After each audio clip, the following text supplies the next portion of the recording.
An avid cyclist dreams of turning his passion into a business. He consults his banker to help find the best path. Now bike wheels are being built, and all it took was a little push to get rolling. First Horizon Bank. Let's find a way. Go to firsthorizon.com/Clint.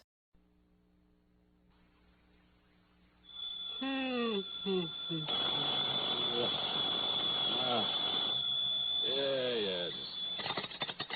Johnny Dollar. We're all clear, Johnny, because I've assured them that you have more than adequate federal security clearance. After all, you were permitted to investigate that missing missile matter a few months ago. No, wait a minute. What? So, in spite of the fact this sort of thing isn't exactly covered by the insurance we've written for them, well, I wish you'd go over there right away. Wait a minute, will you? Who are you? Oh, I'm sorry. This emergency and all. This is George Reed, Floyd's of England, here in Hartford. Now, Johnny, if you're Holy George, don't tell me you're in your office at this ungodly hour. Johnny. It isn't even 9 a.m. yet. I know. I just got here a few minutes Well, ago. what's the big emergency? A phone call I just received from Dr. Paulus Rayburn. Do you know him, who he is? Rayburn? No. He's the head of Nuclear Processors Incorporated. Where's that? Out on Woodland, beyond the north end of town. You know, that large group of concrete buildings at the edge of Piney Woods? Nuclear processors, huh? Yes, that's right. Now, we handle all the insurance on the place and its equipment, though I understand there's no actual coverage in this specific instance. Nonetheless...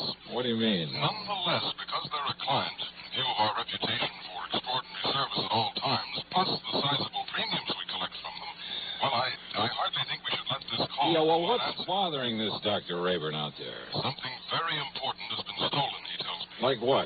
I don't know, he wouldn't say. But he did imply it's something vital to the outer space rocketry program. Okay, George. So, in view of the fact you have security clearance... Yeah, I said okay. And the fact it'll take some hours for an investigator to come up from Washington... Yes, George. Plus the fact he made it plain the time element is George. important. And since you're right here within a few miles... George, stop yammering and hang up that phone so that I can... Okay, baby. Oh.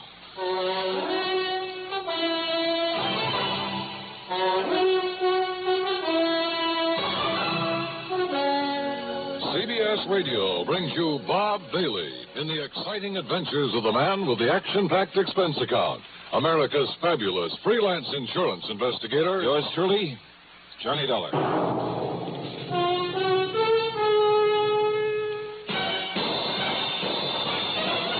Are you smoking more now, but enjoying it less? Have a real cigarette, have a Camel. The best tobacco makes the very best smoke. Have a real cigarette, have a Camel. Are you looking for flavor and mildness? Have a real cigarette, have a Camel. The best tobacco makes the very best smoke. Have a real cigarette, a real cigarette, a real cigarette, have a Camel.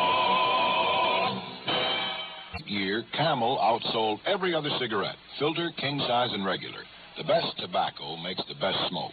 So if you're smoking more now but enjoying it less, change to Camels. Get more real satisfaction every time. Start to really enjoy smoking again. Have a real cigarette, a real cigarette, a real cigarette, have a Camel. And now, Act One of yours truly, Johnny Dollar.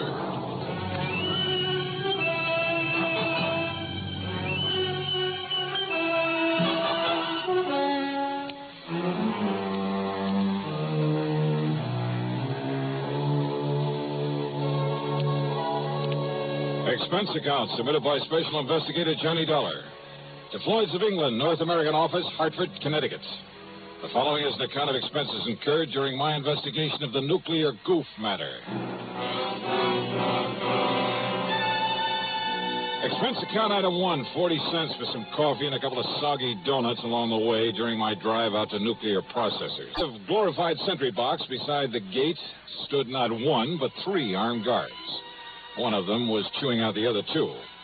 But he stopped long enough to look over my credentials, make a phone call from inside the sentry box, then open the gate for me. He directed me to a big steel door in the otherwise unbroken face of one of the nearby buildings. There, after I'd parked my car, another guard took me inside. He led me through a perfect maze of long, narrow corridors with heavy wooden doors at the sides. all of them closed. From somewhere in the building came the almost ominous hum of machinery. Big, powerful machinery. Or maybe I felt it rather than actually heard it. Finally, we came to a door with a single name Rayburn on it.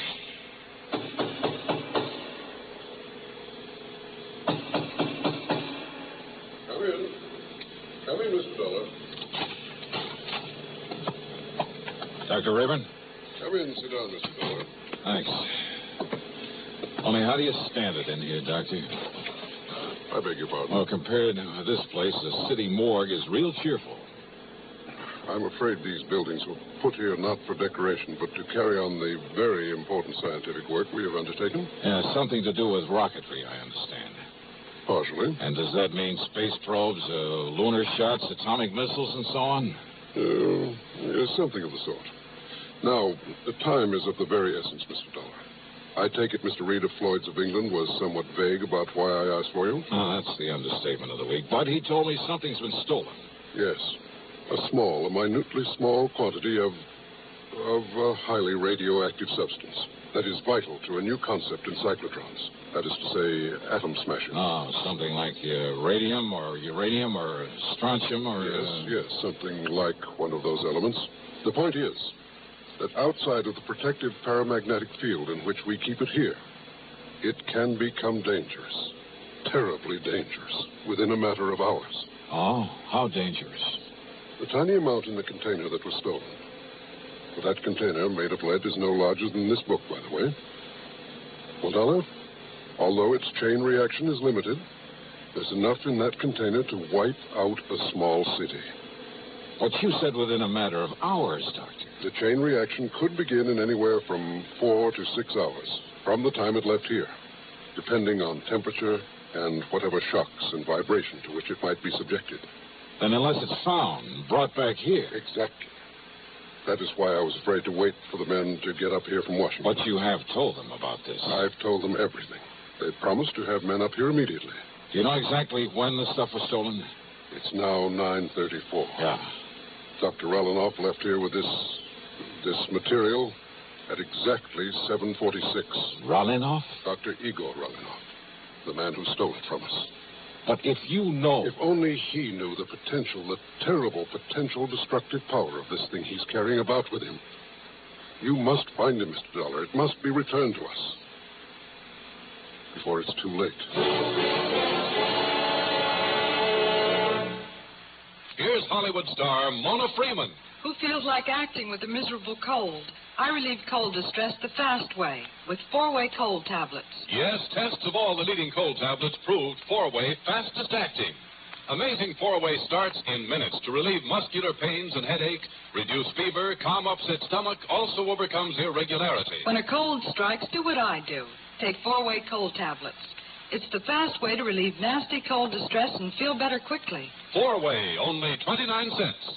Now, here's a word about another fine product of Grove Laboratories. Does dandruff dull your hair, leave scalp itchy? Get Fitch Dandruff Remover Shampoo and get rid of unsightly dandruff in 3 minutes. 3 minutes with Fitch regularly is guaranteed to keep embarrassing dandruff away forever. Apply Fitch before wetting hair, rub in 1 minute. Add water, lather 1 minute. Rinse 1 minute. Every trace of dandruff goes down the drain. 3 minutes with Fitch, unsightly dandruff's gone. Fitch can also leave your hair up to 35% brighter. Fitch Dandruff Remover Shampoo. And now, Act 2 of yours truly, Johnny Dollar and the Nuclear Goof Matter.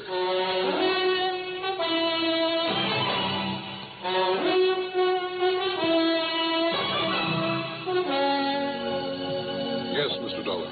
Dr. Igor Sergei Rallinoff, whom I myself called in to work with us on one of our important secret projects. But it was one that had nothing whatsoever to do with this dangerous radioactive material he has stolen from us.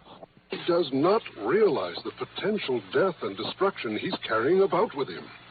He doesn't know what it is?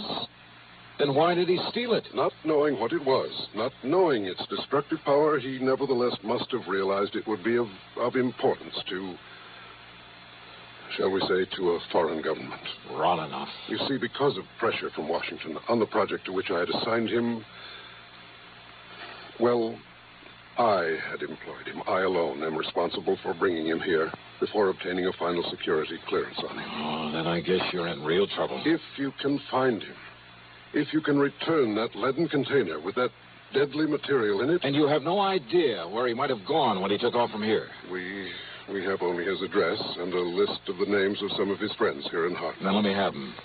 Yes, of course. I'll have my secretary get them for you right away. I don't know who your contacts in Washington are, but have you notified the FBI of this? Not yet.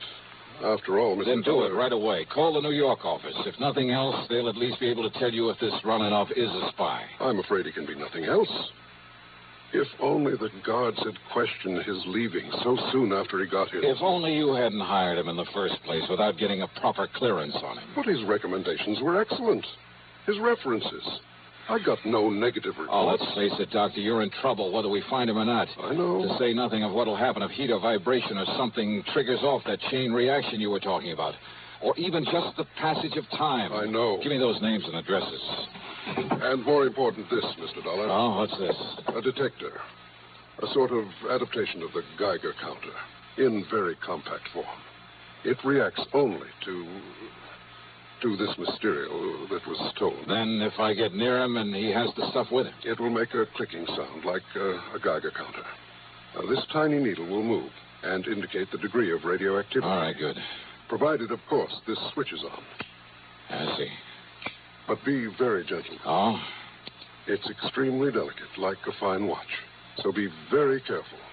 Very gentle with it. Okay, Doctor, I'll take care of it. Now, give me that list of names and addresses.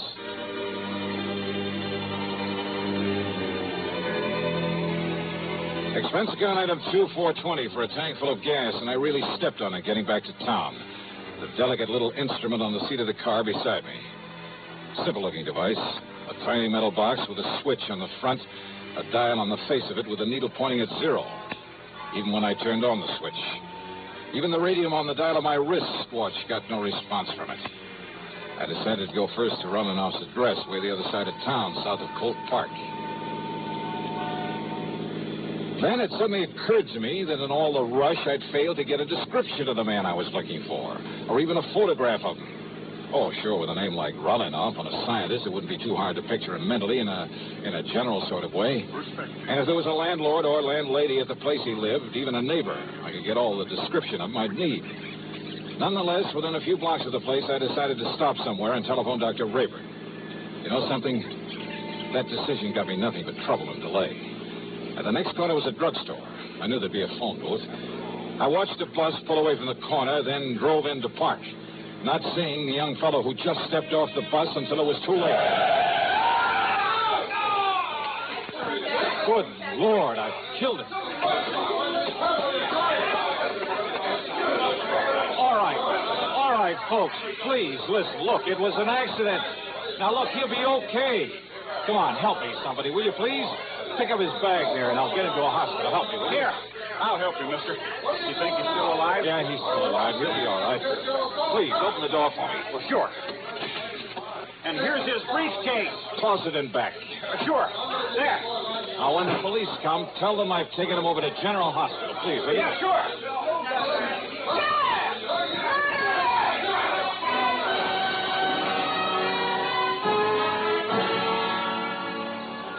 A nice-looking young blond fellow I'd struck down was still unconscious when I got him to the hospital, but apparently had no broken bones or internal injuries. I showed my credentials, told them to notify the police of what had happened, that I'd be available whenever they wanted to question me. I told them to give them the best possible care, that I'd foot the bill. Then I went back to my car and took off again, cursing the delay that my own carelessness had brought about, because I knew the terrible danger to wherever Runenoff might be because of the deadly package he was carrying. Because of the... And then I saw it, where the shock and impact of my sudden stop had knocked it to the floor when I'd struck the young blonde fellow. The delicate device that could have been the one, the only way of detecting that radioactive material. My one sure way of spotting Runenoff. It was ticking merrily away. Switch on or off, it didn't make any difference. Ticking away. Broken. Utterly useless.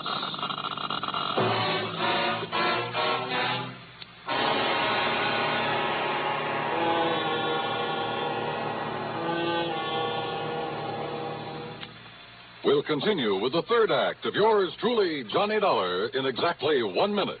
Constipation can be a problem for anyone, even doctors.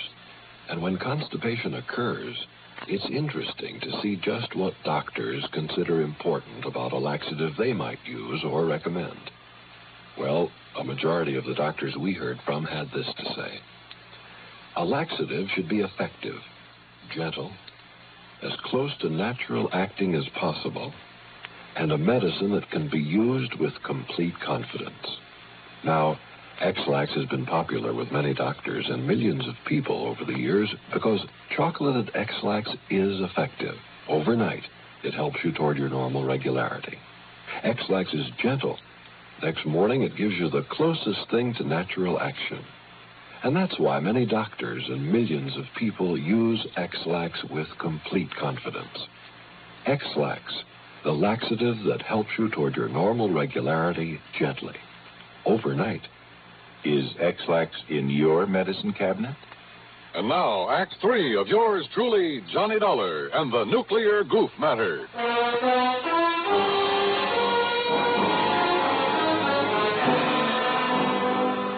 Driving fast, but a lot more carefully, I went to Rolanoff's address. On a nondescript sort of side street, it's the address Dr. Rabin had given me. And if I could find there some clue as to where he was, where he'd gone. Oh, come on. What's the matter with you? This door ain't locked. Listen, ma'am. You Mr. Parker, the man that telephoned? Parker? No, listen, Dr. Rolanoff's room. Room? Well, he's got 3 of them, regular apartments. Yeah, where? Only you won't find him there. Not him, anyway. Where, I said. Please, come on. Well, it's up on the 3rd floor. Okay, thanks. That's the whole floor, yeah. Okay. Who are you? What do you want, anyhow?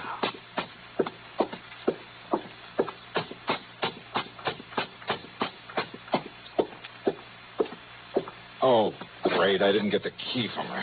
Well, there's no time for that now. Here you get it.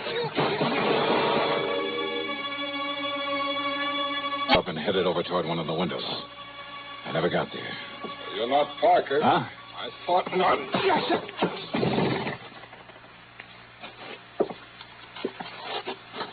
No bag with you, so you aren't Rolanoff either. Okay, then, buddy, let's have some light in here and see who you are. If you're one of his pals, come here to... What? Oh, identification. This card case of it. Holy smoke, it is. Now, you just look at here, mister. When I let you in here, you didn't say Will you anything listen to like me? this was going to I happen. haven't got time to explain. Just get me some water and a towel and a washcloth, please. Go ahead. You listen here. Will you please do as I tell you? Now, go ahead. Sir. Johnny. Come here, Johnny. Hi. Look, I'm sorry, old man. I had no idea it was you that you'd be coming up here. Johnny boy, can you hear me? Johnny. Yes. Stace. That's right. Now, come on. Take it easy. Stacy Ringler. That's right, Johnny. Look, I'm sorry. FBI. No, Johnny, I'm with Nucleonic Investigation Department now. Easy, baby. Then it's you I gotta thank for this. Yeah, Johnny, and I'm sorry as the devil. I had no way of knowing it was... All right? All right, now listen to me, Johnny. Yeah, Stacy. Listen. You're working on that stuff that was stolen from nuclear processing? Yeah. Harry Parker and I came up from Washington on it. Yeah, We Parker came in by jet. Now listen. Rolanoff must have thought he had plenty of time, that they wouldn't miss that stuff until tomorrow when they planned to work on it. Yeah. Well, rather than arouse suspicion by galloping out of town, he was taking his time. But we got here in a big hurry. All right. I holed up here in his rooms, and Parker was checking on how he'd get over here from that plant in case he came back here. Are you listening to me? I'm listening. Go ahead. He was there in the drugstore at the bus stop. He was about to close in on Rolanoff when you ran him down. When I what? You ran him down, Johnny. Rolanoff, with your car. That young, good-looking blonde guy? Yes. That was Rolanoff? That was Rolanoff. Then Stace. Parker couldn't get through to him with that crowd around him. He didn't have time. He just saw you pile him into your car and take off. And I, not knowing who he well, was. Thanks to a couple of traffic cops where you tore through some red lights, he traced you to the hospital. You'd left, but he put the cuffs on Rolanoff. And You didn't know who he was. Oh, I was kicking myself for my goof and running baby, him that's down. the greatest goof you ever pulled. But now, wait, Stace. Yeah? The radioactive material. Well, that we haven't got yet, or any sign of it. Then somebody in that mob. That's right, Johnny. But don't you see, unless we can find that stuff. I know, and there isn't much time. Come on, Stace. The only thing we can do is start the search for it there at the bus stop. But,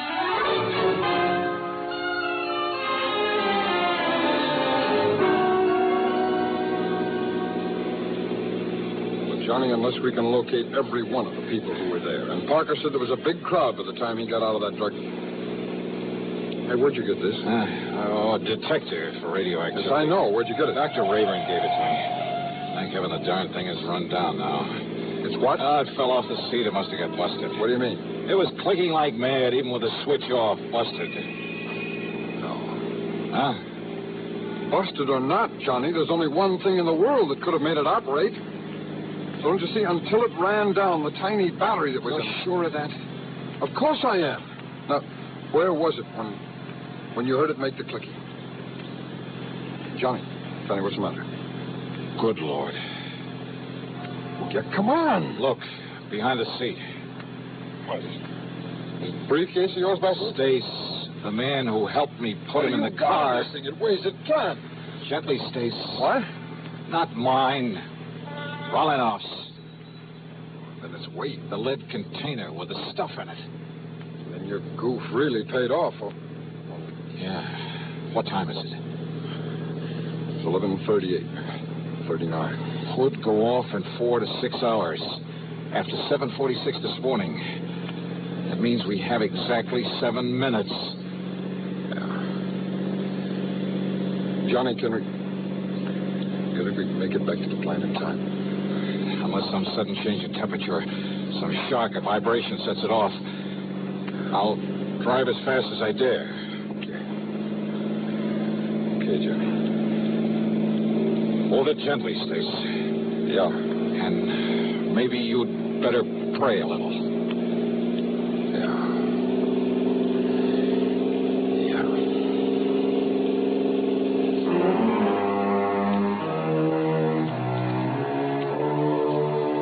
So, by some miracle, we made it.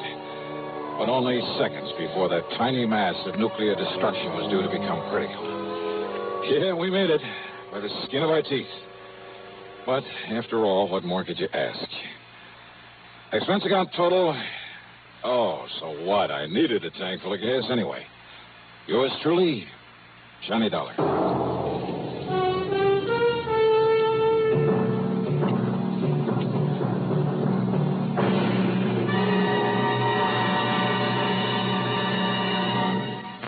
Now our star has a word or two for you about next week's show. Thank you, Daniel. You're a good man. Well, thank you, Johnny. We're going to miss you. Next week, well, let's face it. The case I have to work on has more twists and turns and angles than anything you can imagine. It's called the merry-go-round matter, and believe me, the name fits. It all starts out with the loss of a valuable object of art, but from the collection of the wildest, most unpredictable old character I've ever known. What's more, he has a friend along, another character, just to complicate matters. And I'll tell you this, you'll get more than one shekel out of the whole affair. So join us, won't you? Yours truly, Johnny Dollar.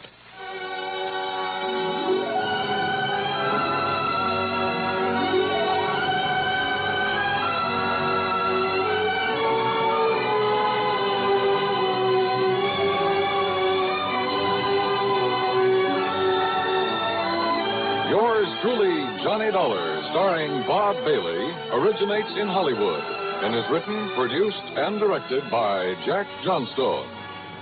Heard in our cast were Virginia Gregg, G. Stanley Jones, Bartlett Robinson, Sam Edwards, and Stacey Harris.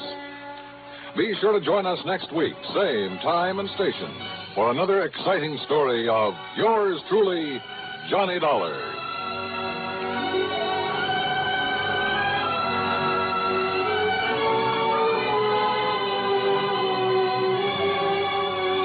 This is Dan Cubberly speaking.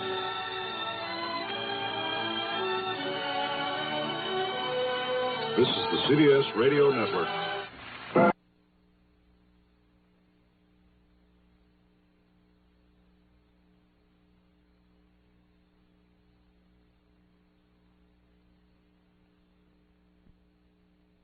I don't have time to keep up with the latest fitness fads and celebrity workouts.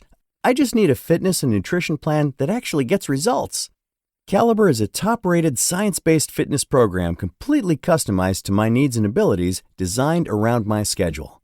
An expert personal trainer keeps me motivated so I stay consistent and see results. Get $100 off Caliber today at caliberstrong.com/podcast. That's caliberstrong.com/podcast.